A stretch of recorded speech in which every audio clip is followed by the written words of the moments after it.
Glenn Urban, Dean of the MIT Sloan School of Management, and it's my privilege to welcome you to this 5th lecture in our Industry Leaders in Technology Management series. This is co-sponsored by the School of Management and the School of Engineering. We bring to campus here the world's leading CEOs to give us their guidance and wisdom. You may have been here last week when Jack Smith was here from GM. You probably also remember our earlier speakers, Alex Trotman from Ford and Gordon Binder from Amgen. Today, it gives me a great pleasure to introduce an equally eminent speaker, Dr. Andy Grove, who's the president and CEO of Intel Corporation. Dr. Grove's life really shows graphically the opportunities in America. He came here from Hungary in 1957, enrolled in City College, and got a bachelor's degree in chemical engineering in 1960. Went on to get a PhD at the University of California in 1963, and in 1968 teamed up with Gordon Moore and Bob Noyce, then at Fairchild Semiconductor, and they formed some little startup company called Intel, which has been the home for Andy for 30 years at this point. Tremendous career, a tremendous company. He's been one of the driving forces behind making this successful. You may recall that 5 years ago or so, various people were predicting that the U.S. IC industry would be out of business. Well, in the last years, 1990 to 95, under Andy's leadership, the sales at Intel have gone from $4 billion to $16 billion, the profits from $650 million to $3.5 billion, and the stock price on average from 10 to over 65. So it's hard to find a more successful track record for company leadership. Dr. Grove's going to speak to us today on exploiting the crisis points challenging every company and career. And you don't have to take too many notes because he's just written a new book that describes many of these ideas. Only the paranoid survive. And if you happen to see the latest Forbes magazine, Forbes says that this is probably the best book written on business by a business person since Alfred Sloan's My Years at General Motors. So welcome home, and you're in good company here. Please welcome me in joining with Dr. Grove for this time. Thank you very much.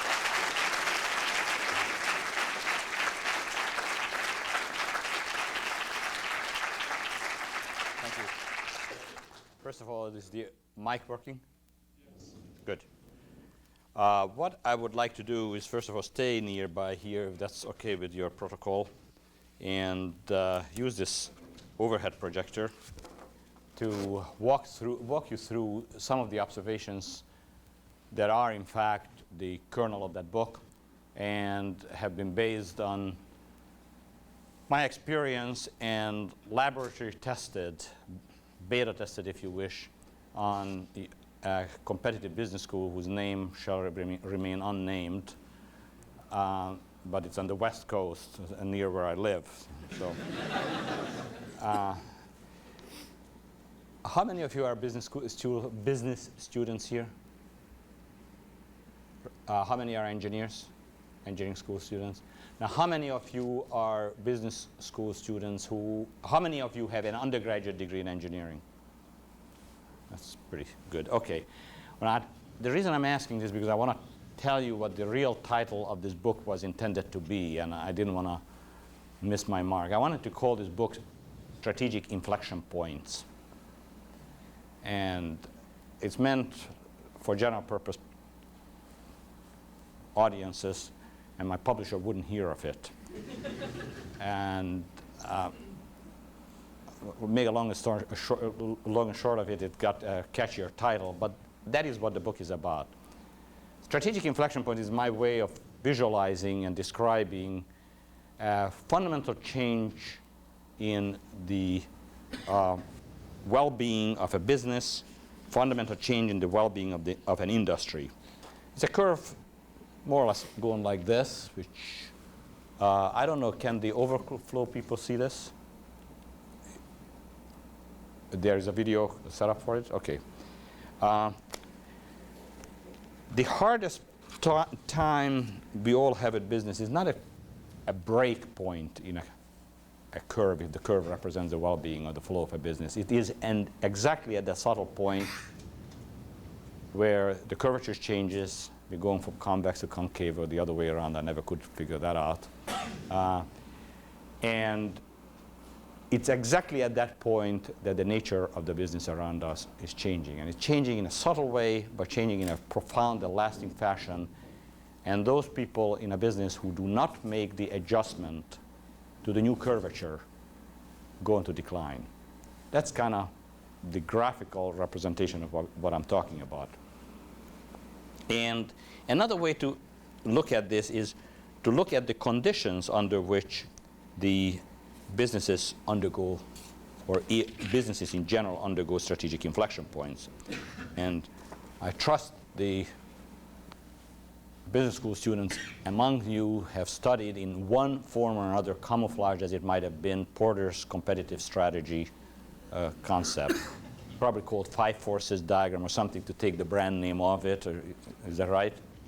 Yes, okay, that's what they do at the other named school. Anyway, Porter made a real contribution by basically graphically depicting competitive forces.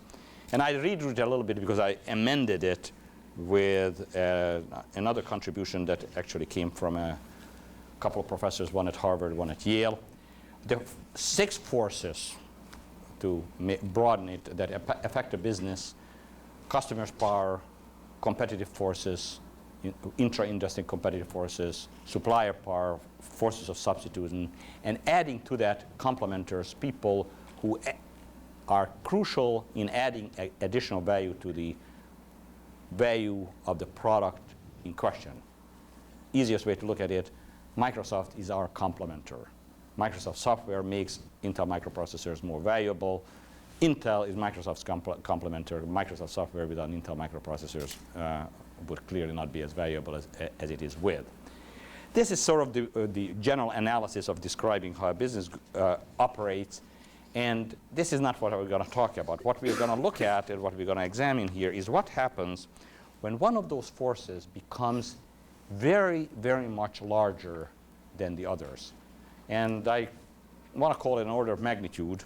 And in order to not, since order of magnitude is not exactly a trade publication term, I called it a 10x force, a 10 times increase relative to the other forces. What happens when there's such one of the forces that determine the well-being of a business really grows out of bound and it's so big that it can distort the picture?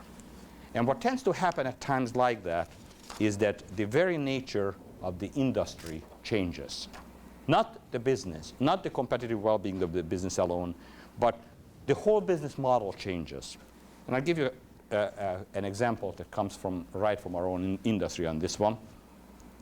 And on the left of the diagram, you would have maybe the business model of the computing industry as it used to be performed in the 60s, 70s, 80s. Computers were sold as vertically integrated devices, proprietary platforms, proprietary operating systems, applications developed for that proprietary operating system, and the whole stack of things sold by a sales force that was unique to that enterprise.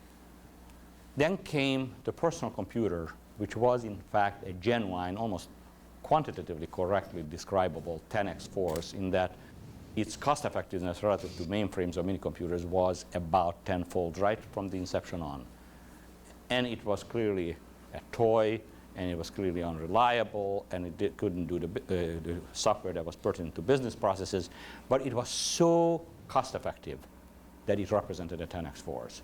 And in front of our eyes, in the course of the decade of the 80s, the entire structure of the industry changed from the vertical towers of computer products competing with each other to a completely horizontal industry in which microprocessors compete with other microprocessors, operating systems compete with other other operating systems, application software in a packaged form like a bunch of commodity goods, like a bunch of detergents, compete for that shelf space with other application software, and direct sales goes out as a means of distribution. Distribution becomes all indirect. It was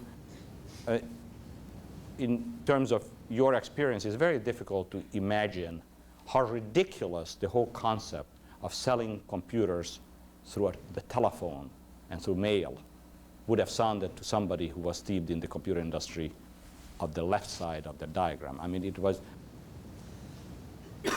even laughable. People wouldn't even engage that idea.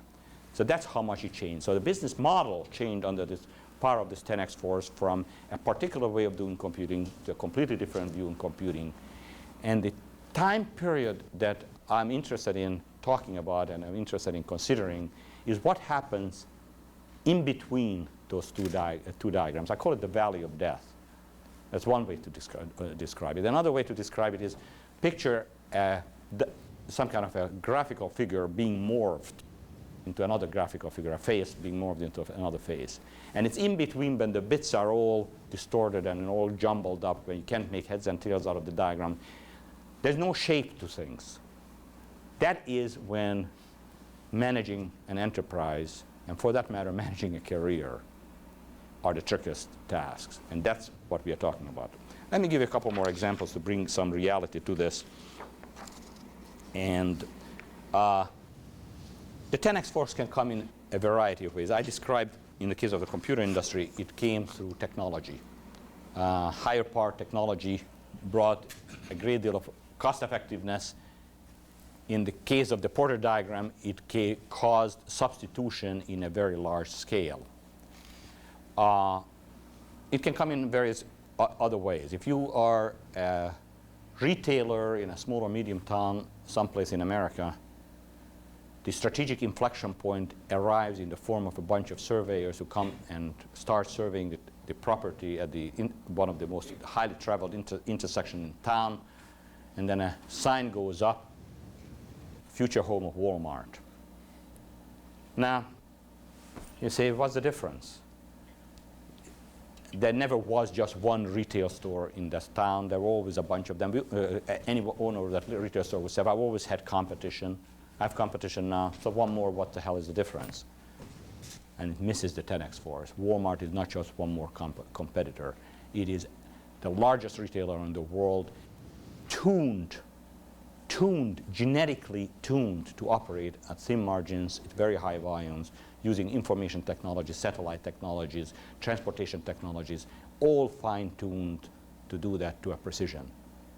That small-town retailer cannot conduct their business, its business, in the same fashion, just thinking that's another competitor, or else they're going to go downhill on that curve. So that's the example when a competitive force will be a 10x force. Sometimes these forces come in the form of regulatory changes. An example of that is what happened in 1984 when, in the form of the modified final judgment, judge brought about the deregulation of a many decade-old countrywide monopoly that was the AT&T of that time. And the repercussions of that change have been immense. And they impacted the well-being of not one company, but a lot of companies. They certainly impacted the well-being of AT&T, old and new, impacted the well-being of MCI, Sprint, and untold alternative service providers, impacted the well-being of the regional operating companies, impacted the well-being of customers, and most importantly, impacted the well-being of probably 150,000 employees of the old AT&T who are no longer working for any telephone company. So this is not a change. This is a cataclysmic change. It was a strategic inflection point. And very few people realized at the time, and I was around at the time, I was calling on AT&T because one of our customers, they were confused. It was like the bits in the middle of the morphing process. They didn't know what was going to happen, but none of them could foresee the extent it was going to change their well-being and their business processes. We talked about the computer industry. The one other thing that I want to say is we are in the middle of the internet. You know, you pick up any trade magazine, any newspaper, anything. I mean, the internet is being beaten to death in the press. But the larger picture is that there is a phenomenon coming here that is likely to affect not just one industry, like all of these examples have, but half a dozen industries. Industries that don't even know that this, what the hell does packet switching have to do with the media industry? What the hell does the internet has to do with the entertainment industry and Hollywood? What does it have to do with the service industries? And yet, enormous industries that had kind of minded their own business, never even until a few years ago even have heard the phrase, will be morphed, will be restructured, will have to undergo over the next several years a valley of death type transformation. Now, exactly how will that shape out? I don't know. 10 years I could come back. If you're interested, I'll tell you exactly how it happened. Just like I can tell you about the computer industry. But right now, it's a bunch of bits in a confused fashion, and we are just entering the valley of death. It is very confusing in the middle of it. That's not unusual. That is what it's like, because the new business model doesn't take shape very clearly, and a lot of people have different ideas on how it's going to be, and which is why, of course, all the newspapers are filled with very superficial speculation on the shape of that future. So to sum this, the strategic inflection point happens when there's a major change in the competitive environment. Can be technological regulation, 10x competition force. And a key element is that it is very often, and I don't know if always because I haven't made an exhaustive study of it, but very often the first signs of it, the first recognition of it, does not come from senior management, people like me, but come from people who are in the front lines of the key activities of the corporation. Salesforce is very likely to realize changing customer preferences much before sales management is. Now, do they understand that it's a change of customer preferences? No. They just understand something that used to work doesn't work anymore. Then they go home and tell that story, and they can't make a coherent story out of it. So they get thrown out. Go away, just work harder. And the fact of the matter is something changed in them, and because it is so murky, they can't articulate the story. I mean, the internet is a perfect example. The people who understood those things were people who were users of the internet, but they didn't understand how big it was going to be, or they understood that their little world was suddenly intruded by a bunch of people who had no business being on the internet. And I see a number of nodding heads. Those people probably realized that something is changing in the aggregate a long time before most people in corporate management even had a whiff of it. What is going to happen when that happens is that individuals like that are going to start turning into being Cassandras. And because mostly the change is not for the better. Mostly the change is something that worked, doesn't work. And our products are no longer, they're sneering at them. In our case, when Intel was a semiconductor memory company. We pioneered semiconductor memories. We were the leaders in semiconductor memories. In the mid-'80s, the Japanese came and became a 10x force for us in semiconductor memories. And one of the first signs, as I look back, I didn't look at it at that time as a sign. I looked at it as a whining sales force. But one of the first signs that I look back that should have tipped us off was our sales force in Japan saying that the customers are not as respectful of them as they used to be. And that was such a telling story in retrospect. If I look back on the curve, that's when the curve was beginning to enter into the inflection point. They weren't because they knew that their internal capability, the customer's internal capability, the semiconductor sister division, was going to run circles around us. They knew that, and their attitude changed toward our sales force. Our sales force told us being management, we ignored it. We ignored it when they showed up here. We ignored it as we were starting to lose market share. And the people in our company who realized what was going on was our group of production planners. who started adjusting our factory loading away from memories toward microprocessors. Why? Because we had better business opportunities in microprocessors. We made more money in microprocessors. So without making a big fanfare, 100 wafer lots by 100 wafer lots, they just moved the production lots from memories to microprocessors. So by the time those of us who ran the company started facing up to that our core business, which was memories, was going away, because of these incremental actions of our finance people and production planners and lower level management, we were much less exposed to the memory business. We have gradually rationalized our factory infrastructure, so we still had to cut back, we still had to shut down factories, but much less than had these Cassandras not taken matters in their own hands. So spontaneous actions through frontline or lower level employees who are much closer to the action is a very key element in causing adjustment in the business structure of a company. That's a key element. What tends to happen is when, I'm sorry I took this off too early. What tends to happen is at times like this, there's a growing divergence, a dissonance between the actions of people who are close to the actions and the comprehension and statements of senior management like myself. I call that strategic dissonance, because a corporation in its daily action is beginning to do something deviant from the stated mission, values, competencies that continues to get articulated in the management. So one of the big telltale signs in a business that it is struggling with a strategic inflection point is this growing and seemingly irreconcilable difference between what the company does and what the company says it's supposed to be doing. It's not because people involved are dumb or phony or hypocritical or anything like that, but because senior management who is responsible for the articulation, who's giving the interviews that the employees read in the newspaper, doesn't know it yet. The employees know it's not real.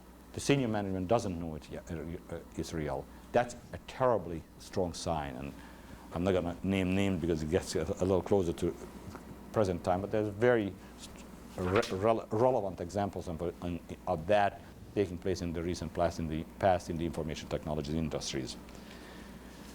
To cope with it, to cope with this process requires fundamental changes in your business outlook, fundamental changes in the definition of what your business is and what it might be, fundamental changes in the core competencies, the capabilities of the corporation. If you've been doing this all along, like in Intel's case, we had been in the microprocessor business for 10 years before this change occurred.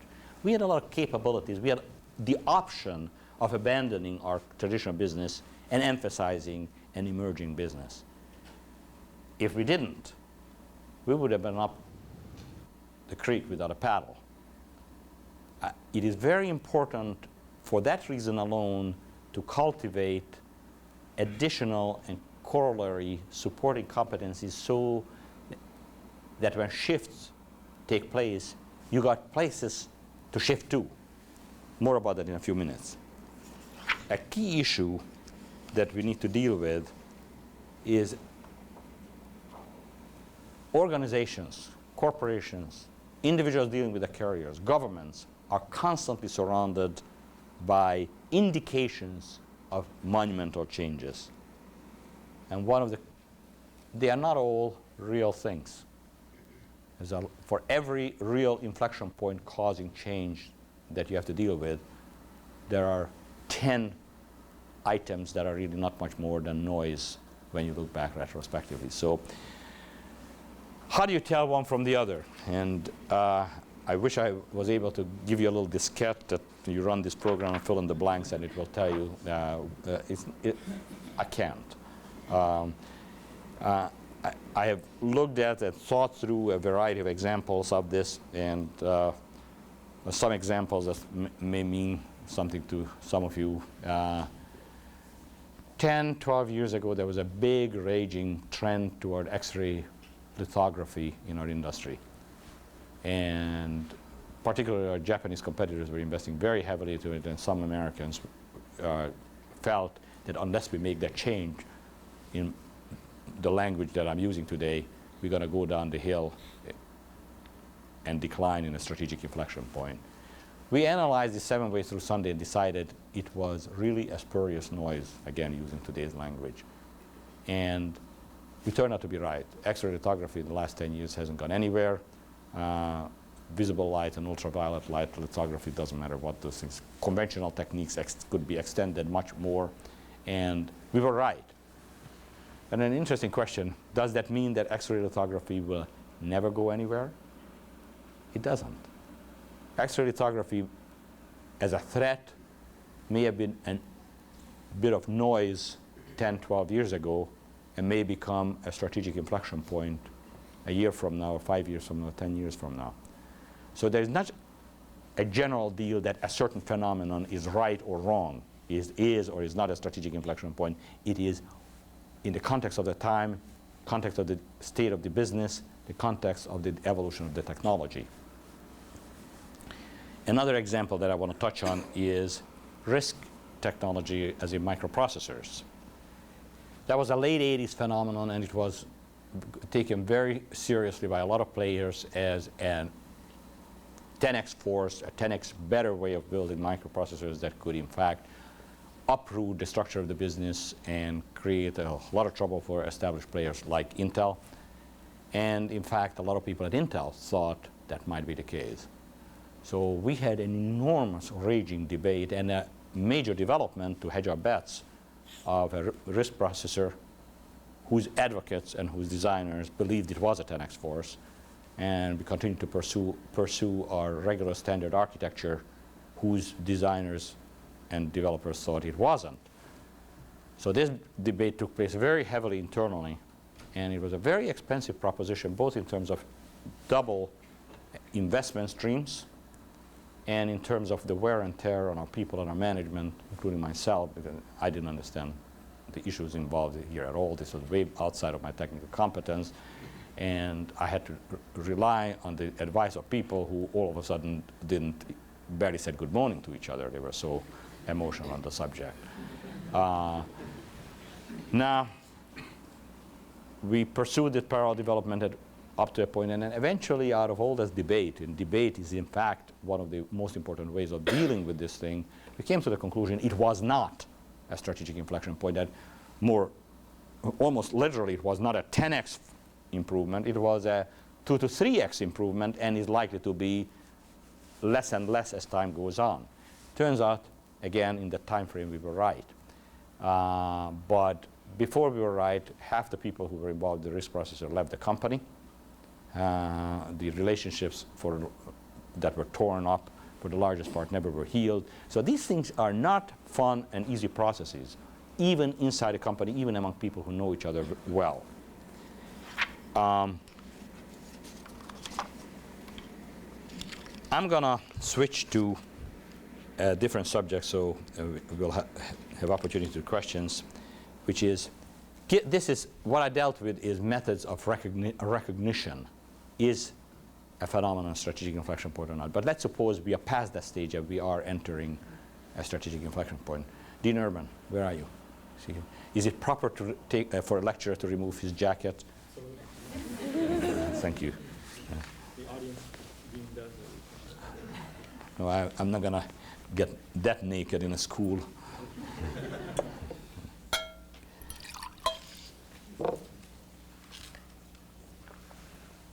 So you are in one of them. You are in that valley of death. And subject I want to talk for a few minutes is what are some of the techniques that you can do to get through it? And the best way to look at that is this process has 2 stages, the first half and the second half. The first half is, again, keep in mind this morphing metaphor. You're entering from an orderly to a disorderly state of affairs, from a phase that you recognize to a bunch of mixed up bits, and things are terribly confusing. The people, the Cassandras that come and bring you the stories from the field, from the peripherals, don't make any sense. You don't feel comfortable anymore. So what you need to do is let loose of the reigns a bit. Let chaos reign in the organization. About let experimentation take place. Now, the natural state of organizations is chaos. That applies to all organizations. It's a corollary of the second law of thermodynamics.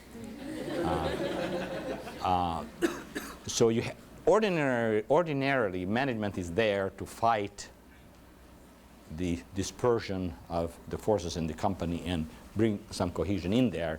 So this is not a natural act for management, letting chaos reign. Particularly not a natural act when management is getting a little uncomfortable about the state of the business. And I'm sitting there and watching these things. I'm not that comfortable. So what is my reaction going to be? I want to pull in the reins, not let go. And in reality, in this stage, we have to discipline ourselves to letting things go, because the only way we are going to put some shape and certainty into this ambiguity in our business model is to let a bunch of things go on and then watch them like a hawk. Now, I'm not going to do the experiments, but I can very easily watch all those experiments and see which one gets traction and which one. And I mean, I don't actually mean technical experiments, although sometimes that might be the question, but funding development programs that are mutually contradictory. And you're going to get a lot of stuff, back talk on this one. How can you give money for this and not give money for that? And you are all confused. You have your head up in the wrong place, et cetera, et cetera, et cetera. But you have to bear with that, because at this point you simply are not in a position to know. So this is the phase where I say, let chaos reign, do a lot of experimentation, and one, I'm not covering every item on this fall, so try not to stay synchronous with the fall there. But what is extremely important, ideally, is to start doing this experimentation at a time when your existing business is strong. It provides a protective bubble over the totality of your business. Now, this is so damn logical, it's not funny. Time to start playing with new things, time to start experimenting, the time to start investing in those new things, to develop those competencies, is when your core business is wrong. And now, what is real life? Real life is I want to do that. I'm going to go to my best guy here and say, okay, you're going to go on this emerging stuff. And every general manager is going to jump on me. How can you pull him out of the business that pays all of our salaries? He says, okay, no, I was kidding. It's a bad idea, bad idea. Let me take him. And he came up way below him, the other guy in the ranking. Let him do the new business. And he's really not very good. We're only keeping him for tradition's sake. Excuse me. Nothing personal. Then we put him on the new area, and guess what? The new area is not going to succeed. Now, is it not going to succeed because it was a bad idea in the first place, or is it not going to succeed because we put our second-class people on developing it? That's how it goes in real life. And you know, on the other hand, I keep coming back to that. Management is not, you don't get drafted to be a manager. You enlist to be a manager. You like all the various elements of it. One flip side of it is you have to do things that require self-discipline. It's kind of like dieting and exercise and a bunch of stuff that you don't necessarily want to do, but you do because you're good for you. Making choices like that, you got to do because it comes with the territory. Having said that, very few people use the business bubble to make their choices. They hang on to the business bubble, they want to extend it, and they underinvest in the experimentation, with the result that when things happen, the wrong people are in the wrong territory. And I'm not talking about them, I'm talking about me, literally. In that situation when we were in the DRAM business, and the production planners very cleverly over some period of time got us out of DRAM production and ramped up microprocessor production. That was good because the production planners could do it, but only senior management could assign development resources, development laboratories to do certain lines of work. So our best laboratory was working on what? Microprocessors? No, DRAMs. And they were doing a phenomenal job. They were developing the world's first CMOS DRAM, faster than anybody else, including the Japanese manufacturers. And it was completely useless because we didn't have any factories in the works to produce them. We didn't have any real intention to put them into production. In the meanwhile, the product that we were starving from development resources for, exactly the little exercise that I played out, was the second generation version of the 386, which happened to be the stuff that led to those spectacular results that Dean Urban described in the introduction. So you don't have to go very far to see examples. I mean, we corrected it, but we corrected it in kind of my universal constant for my own career. Every decision that I've ever ended up making that turned out to be a right decision, I made it a minimum a year late. This one, we probably made someplace more like a year and a half to 2 years late.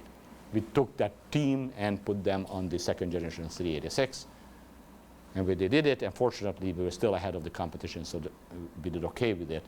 But in a more demanding business environment, it would have been too little too late. Then comes the second phase.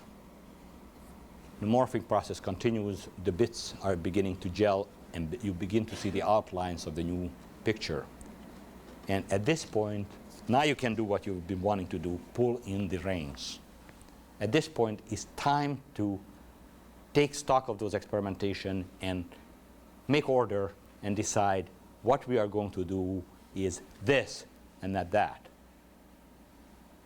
And interestingly, by now, your people may have gotten used to chaos, and they kind of like chaos. Like I tell you, organizations like chaos. So this is not exactly a highly popular act either at the time it comes. The only difference is that if you are, like most companies, that you're not doing this in the middle of a benign business bubble, but you're doing it when you're in trouble, people will support harsh actions because they want leadership to drag them out of the mess that they are in. The catch is, the reason I have two hands is so I can do on the one hand, on the other hand constantly.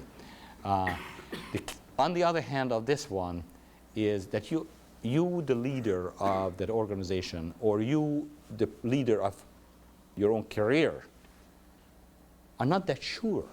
You're beginning to see that picture gel as you're moving across the strategic, the morphing process, but you're not very sure. But you have to act as if you were. So you have to pull in the reins and commit yourself to a course of action at a time when your knowledge and your certainty lags way behind where you are. It's a very difficult process, a very imperfect process. It's a process that is fraught with dangers because by committing yourself to that, you're committing yourself wrong, you are sunk. But if you don't commit yourself, you're sunk for sure. Because in most of these situations, you are living in a competitive environment where there's very little tolerance for error. But if you're not committing yourself, you're not going to commit an error. You simply are giving time to your competition. And there's kind of a universal law in business. The only thing there is in business is time. You give time to somebody else, you take it away from yourself. That's all you got. So hesitation transfers time to your competition, and that time, it never will come back. So the earliest moment when you can work up your courage to commit yourself to the reining on the chaos is the time to act. I've talked about a bunch of things here, and some of those things have a very psychobabbly tone to it. And that's how it is. Managers are people. Their employees are people. And work and their living and their careers and their long-term success is very important to each of these individuals involved. So when things go bad, you're going through the same stages as you go through in personal catastrophes. You have to go through the usual stages of denial, which is very, very strong. That is why you want to shoot the Cassandras, because your denial of this new thing that you don't want to deal with, that you don't know how to deal with, is so strong. You work your way through escapisms. I have this deep-seated suspicion that the predominant reason people engage in big-time acquisitions is to escape from dealing with a strategic inflection point in their own business, in their own core business. Because nothing is as seductive as staying up, flying from one place to the other, staying up all night with your lawyers and your investment bankers and calling a press conference and being on the front page of the newspaper the next day. How does that compare with figuring out which factory to shut down? I mean, which one would you rather do? And it is so tempting to immerse yourself into stuff like that as a legitimate escape, not an escape like I go on the golf course or go on a safari to Africa, but a legitimate escape. I'm working real hard to do that. I don't know if this is true. I don't know how to study it, but I do have that suspicion. But when you get out of this and the escape didn't work, you move on to the acceptance and pertinent action. And the question here is, do you do it in time enough, or do you wait until you've frittered away your resources? And to a very large extent, this is an issue of human makeup as much as anything else. Last point I want to make, everything I have said here applies to your careers. And I'm not talking to you as a bunch of CEOs of corporations now. I'm talking to you as a bunch of CEOs of your own little business that starts at the top of your head and ends at your toes. That's your corporations. You've been investing in it. Heaven knows, I don't know, probably $30,000 a year or whatever this outfit charges here, and before, and you're going to continue to. And it's yours to manage. And we are in a very different era than my generation managed careers in. My generation could assume that when we went to work for an enterprise, that enterprise could provide us with a measure of stability that would guide us through, in a very smooth fashion, the inflection point that always came. That's not new, it's always around. Enterprises are now going through inflection points of their own that doesn't guarantee their own survival. So enterprises are far more preoccupied with their own survival today than they were a generation ago, and therefore they are less able, physically less able, and emotionally and interest-wise and concentration-wise less able to deal with the survival of the many little careers, the many little businesses that their employees represent.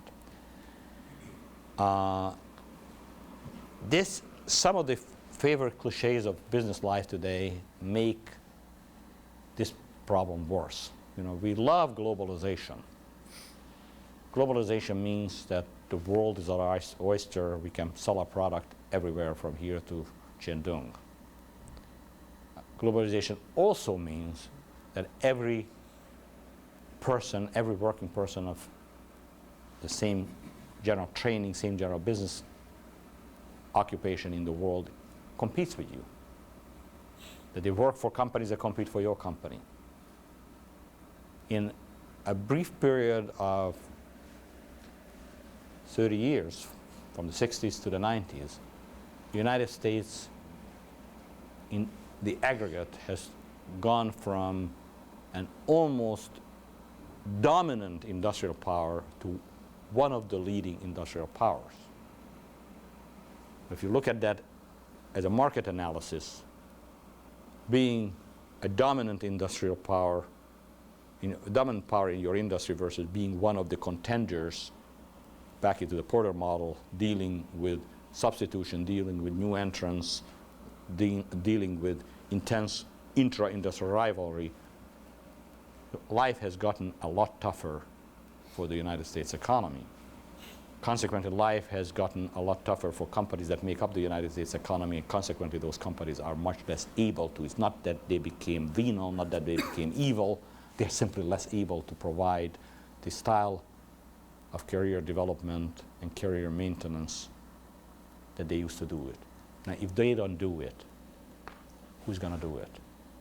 And I'm advocating basically doing the same concept of strategic analysis apply to your career. And foremost among those is watch for strategic inflection points. Work on separating the signal from the noise, and we conclude that it's signal. Experiment first, and then pull in the reins and commit yourself, and discipline yourself to overcome the denial and the various other human foibles that will come in the way in your own career as well as in your business. So that's all I have, and I will take questions from both here and outside. White shirt, please.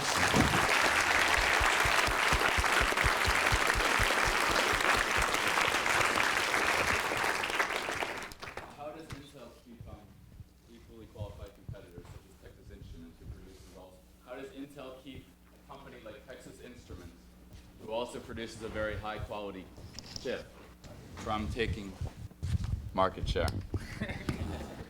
How does Intel keep competitors like Texas Instruments, who also produce high-quality chips, from taking market share? You know, back in the mid-'80s when we almost died and went through our strategic inflection point and we came out of it, with a very strong and very controversial, then, not so controversial today. Like I said, all of these stories are a lot easier, a lot clearer 10 years later. Then, very controversial decision that we will focus on microprocessors first, second, and third.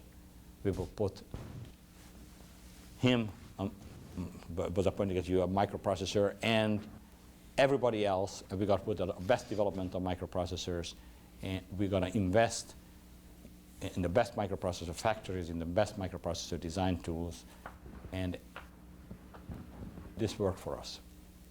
And over time, our expertise has led to reinforcing positive feedback, if you wish. The better we became, the more we are able to attract the best people, the more we are able to get the attention of people, other companies who design development tools that are tuned more for our needs than for somebody else's. So it has become easier. And we have not merged with anyone. We have not bought a Hollywood studio. We have not done any of these things. We are a very, very maniacally focused company on microprocessors. That's all. No more to it. Now, you know, we work pretty hard because kind of, like the phrase suggests, we are a pretty paranoid company. We are worried about not any one of them in particular, but in the aggregate. We like our business. It's a good business. And we intend to sell our product to every socket, and we pursue it like we were a startup fighting for our life. But that's an attitude and a cultural issue. But in terms of business strategy, the single word is we focus like a laser beam. Yeah. Just when you have questions, if you could wait for the microphone, then there are approximately 150 to 200 people outside this room watching. Yeah, I was going to take two questions. Yeah, why don't you, but just have him get the microphone so they can hear the question outside. And then we'll have some questions from outside. I just wanted to ask you about China. And I was wondering if you see that as a strategic inflection point, with a number of different things still waiting to evolve, with the bits coming around and trying to be a little bit more definite. What do you see as the major challenges in trying to decipher when the noise of China will become a true signal and will grow as much as everyone's expecting it to? Now, do they hear the question outside? Okay, with the mic, they do. Okay. This is a very complicated issue, and I'm going to try to maybe oversimplify it a little bit, but the brief answer to your question is yes, I do. I see China representing a major change in the global business environment, major change for industries and commerce in general, major change for the information technology industries, and major change for Intel. And when you really think about it, it goes a little bit more, to go a little bit more detail in that, it is not merely that it's 1.2 billion people. It is their population, their market size, their competence, skill, and educational level, their ability to focus back is, it's awesome. The influence that China as a country has on Chinese nationals all over the world, the combination of that is an economic force that I think in 10 years' time we're going to look back and look at what the exercise that we have had vis-a-vis Japan in the 80s as a fire drill. Outside question. Why don't you take one more here? We're Okay. Who has the mic? Okay, we'll take that one. Go ahead. My question is about the new paradigm in the client-server business. In the client-server paradigm, you don't really need a very powerful microprocessor. And also there is a trend to move towards the lean client, which doesn't necessarily need a lot of powerful microprocessors such as the one offered by Intel. My question is, how would you prepare Intel to compete in this kind of new paradigm? Sort of transition is, as you say it, from one business core to another. Now the problem I have with questions that state an assumption and embed it as part of the question is that I don't know how to answer it except as a hypothetical situation. I do not believe that client-server computing does not require powerful clients. I believe the opposite. I believe furthermore, and the data are plentiful on this, that trends in terms of general computational trends, past, present, and future, put more burden on the clients rather than less burden on the clients. And just so I don't get trapped in describing what I mean, we can plot up in a semi-log plot, terminal emulation and network connected PCs of today and network connected PCs with a modern client-server application. So for instance, the stuff that we are using with distributed data entry processes today, where most of the execution takes place on the client. But we can extrapolate that and put in distributed objects, and the trend on a semi-log plot toward client power just continues on. So, it is a subject we are fairly involved with, but the upshot of it is that I don't see a trend away from that semi-log plot, which is more part of the client at all in the horizon. However, let's take this. Suppose that was the case. I would stand on a soapbox and I would get my buddy here and move them into developing thin clients. Because if trends go to our thin clients, I can delay those trends, but I can't change them. And the implication would probably be that Intel's business would be a lot less rich, lower margin, et cetera, all of those things. But I would want to lead in that lower margin business the same way as I lead in the higher margin business. Okay, we'll take one from outside. If Intel is focused on microchips now, what is your bubble of security for the next inflection point? And how do you balance focus and a bubble of other directions? Specifically, you can't question the written. Okay. If we had a two-way system, we could do this.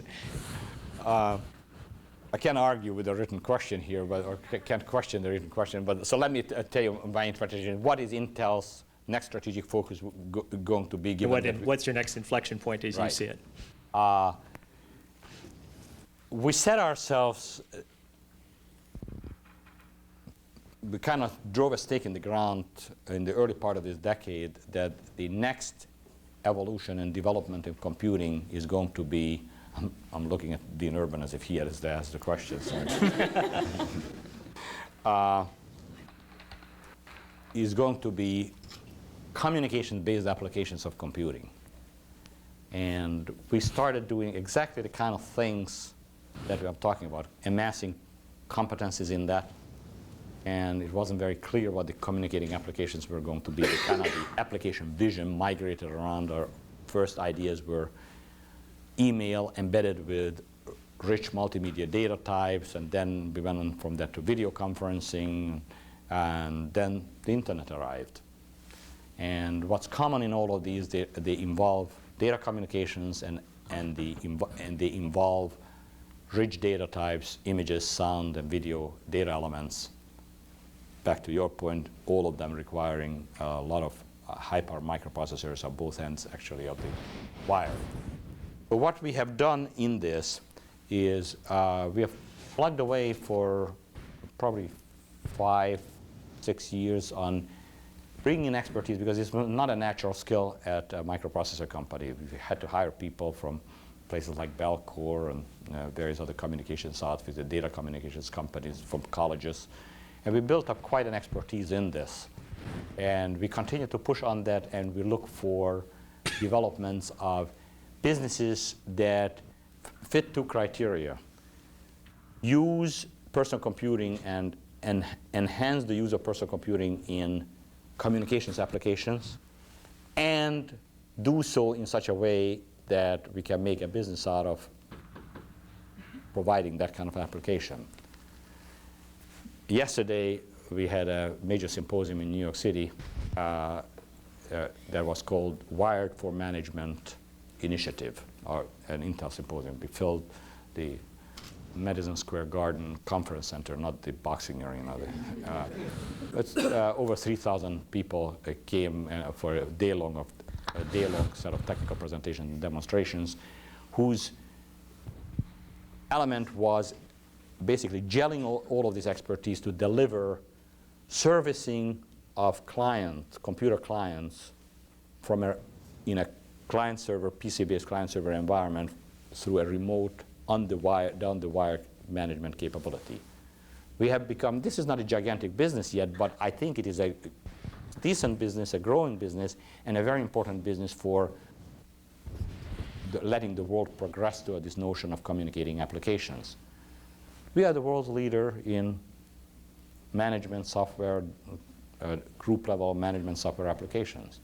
Not well known, I mean, better known today than it was yesterday, but it is a result of that. So we are experimenting, we are building on core competencies, and we have in fact moved people along my little skit into that field who have been very proficient leaders in microprocessors. So will it all work?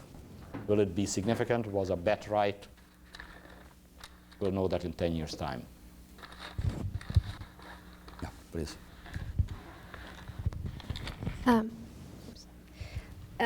I was wondering, can you hear me? Yeah. I was wondering if you think that there might be such thing as too much control over an industry. What I'm trying to understand is that you have a very big influence over the industry that you're working in. And as such, I mean, you're controlling a lot of the value chain. And I'm wondering if, in the long term, if you feel responsible for more than your particular company, which is huge and a lot of employees.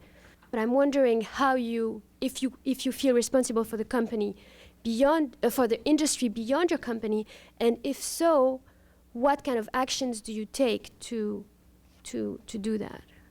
A very interesting question. Let me start with, you kind of segue through several questions here, but let me try with one of them. What do we feel responsible for, which is a key question. We have a very healthy share of the microprocessor market. One thing that's clear for us is that we cannot grow a whole lot more by increasing that market share. But someplace in the last several years, our corporate priority has changed in a very significant way to growing the personal computing industry. not growing our share of the personal computing industry, but undertaking initiatives which may or may not turn into businesses, the one I just described being an example. If it turns into business, it's not going to be a gigantic business, but maybe it won't turn into a business, but it will grow the whole industry. In that sense, we are working on behalf of the entire industry because our entire focus is growth, growth, growth. In the process of doing that, we have adopted a certain set of internal rules and regulations which, in its simplest form, is being extremely open about what we do and not closing up specifications except when it comes to the very crown jewels of our company, which is microprocessor design. Other than that, all of our initiatives are industry-wide initiatives. Now, having said that, let me tell you who I feel the biggest obligation to, and that's consistent with this drive. I feel our biggest obligation is not to the members of the industry, but to the members of the larger community of information technology users who really determine whether PCs are in or PCs are out, whether thin clients are in or thin clients are out, whether PCs become boring or not boring. We have a very, very strong user focus, and we study user communities in terms of consumers, small businesses, large businesses, internationally, constantly. We have various formal dialogues with representative bodies of them. We merchandise to them, and every once in a while when we run into trouble, we find, this is a Pentium story, we end up having to service them directly, even though we didn't actually sell anything to them. So the answer to your question, yes, we feel responsible for the industry, not because we are such good guys, but because the only way we can grow is if the industry grows.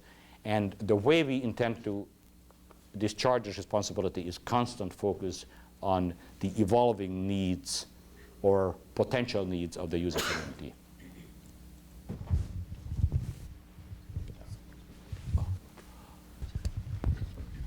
Hello. You spoke earlier today about complementary or complementors as one of the 6 forces in that 5 forces diagram. And I think we all understand how Microsoft fits in with Intel and how that complements Intel's business. My question is, I'm curious how your joint development agreements with Hewlett-Packard, how that's going to fit in, and looking into the future, how Intel and Hewlett-Packard are going to be able to complement each other.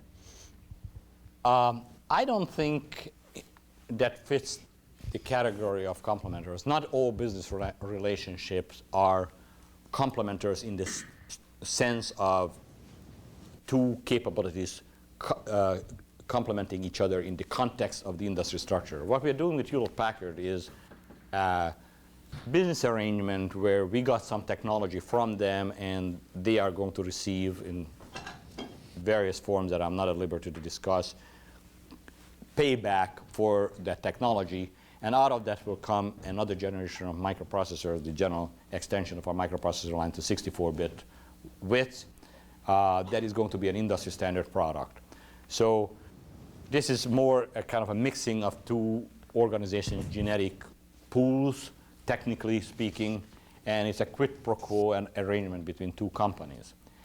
When the dust settles, Hewlett-Packard will be a computer manufacturer and will use Intel microchips just like it does today, probably in a more extensive fashion as we transition to 64 bits.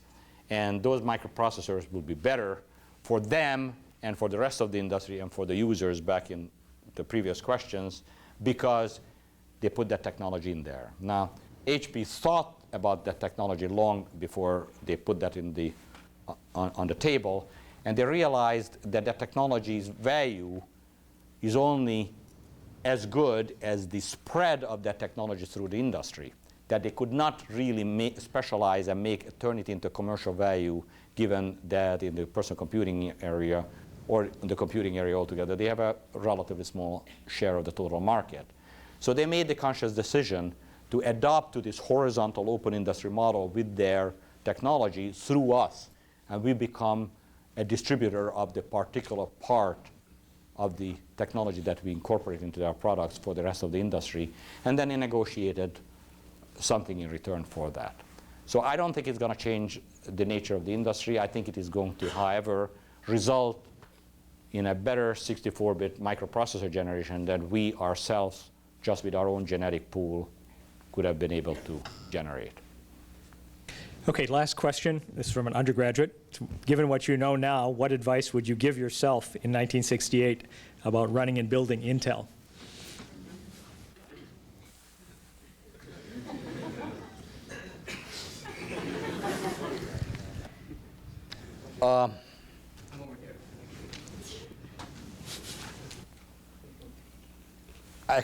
On a personal basis, I can comment. On a corporate basis, I really can't.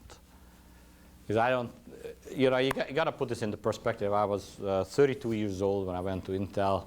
I was a research engineer. I never went near a production, had never gone near a production line and the like. My biggest worry when I went to Intel was I really didn't know how I'm going to earn my keep. And I'm meaning in all seriousness. So I adapted to the situation. I did okay. But I think in the early stages I was somewhat hampered by this question, you know, what is a research guy like me going to do in a commercial startup? So I don't know if that's a general advice or a general problem or a general advice, but to myself I would say don't worry about it, it's going to work out okay, which it did. As to how Intel could have done better in those early days, we started out extremely well. We hit recessions and with various bumps and grinds, but strategically we focused on one thing, which was semiconductor memories. We started much in the same kind of hedged our technological bets and went in for a while 3 different directions. We jettisoned one pretty early, jettisoned the second one after we saw that MOS memories worked, jettisons bipolar memories a few years later. So the first few years, strategically, I can't see even in retrospect what we could have done better. Later, we started getting trapped, which is a big lesson, getting trapped with our own success and our own legacy. And we're slower to change with opportunities and responded to the threats than we might have. But that's what this whole thing was about. So thank you very much for coming, and thanks for your questions. Just as a final announcement, Dr. Grove's book is actually on sale outside. And since my background is marketing, he promised me a commission for every book you sell. It's the greatest book you'll ever get. And our next lecture will be on December 3rd. Mr. DeSimone, who is the CEO of 3M Corporation. So continuing a great tradition here.